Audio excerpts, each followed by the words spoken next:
Hello' everyone, cooking with হায়াতৰ অন্য এটি ভিডিঅ'লৈ আপোনালোক সকলোকে স্বাগতম জনালোঁ।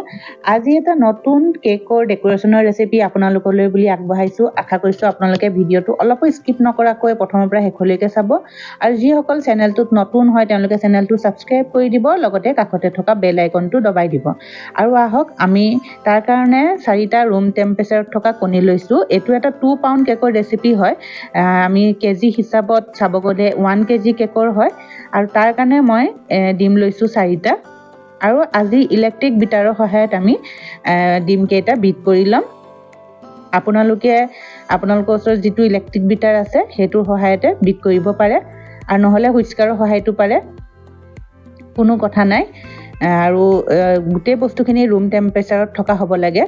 ইলেক্ট্ৰিক বিটাৰটো কিছুমানে ফ্ৰিজত থয়, সেইটো নালাগে, ৰুম টেম্পাৰেচাৰত থকা হ'লেই হ'ল। ইয়াত আমি দিছোঁ 4 চামুচ অইল, মানে 4 টিস্পুন অইল। টেবুল স্পুন যিখন আমাৰ মেজাৰিং কাপৰ লগত যিখিনি স্পুন আহে, মেজাৰিং স্পুন, সেইখনৰ যিখন ডাঙৰ হয়, মানে টেবুল স্পুন যিখন হয় সেইখনৰে আমি 4 টেবুল স্পুন অইল দিছোঁ, যিটো আপোনালোকে কেক বনাওঁতে ব্যৱহাৰ কৰে সেয়া। আৰু মেজাৰিং কাপেৰে 1/2 কাপ আমি পাউডাৰ চুগাৰ দিছোঁ।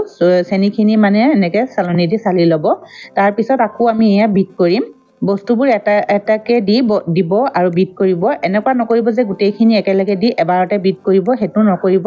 এনেকুৱাকৈ এটা এটাকৈ বস্তুখিনি এড কৰিব আৰু ধুনীয়াকৈ বিট কৰিব।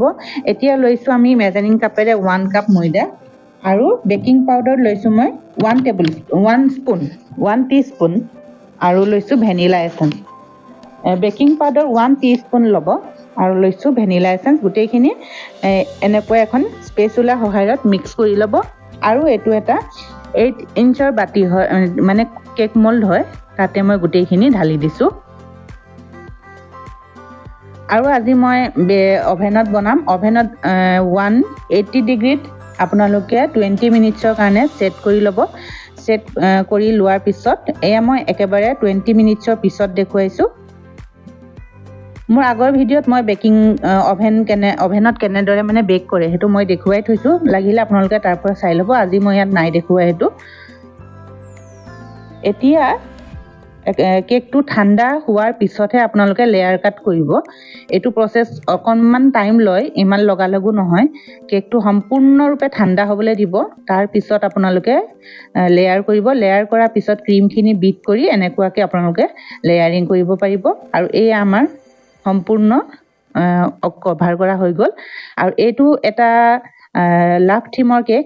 এই গোটেই লাভৰ যিখিনি হাৰ্ট শ্বেপখিনি মই ফণ্ডেণ্টত কাট কৰি উলিয়াই ল'লোঁ, আৰু লাষ্টত এয়া চাওক, মই এনেকৈ হেপী বাৰ্থডে লাভ বুলি লিখি দিলোঁ। কেনেকুৱা লাগিলে ভিডিঅ'টো কমেণ্ট কৰি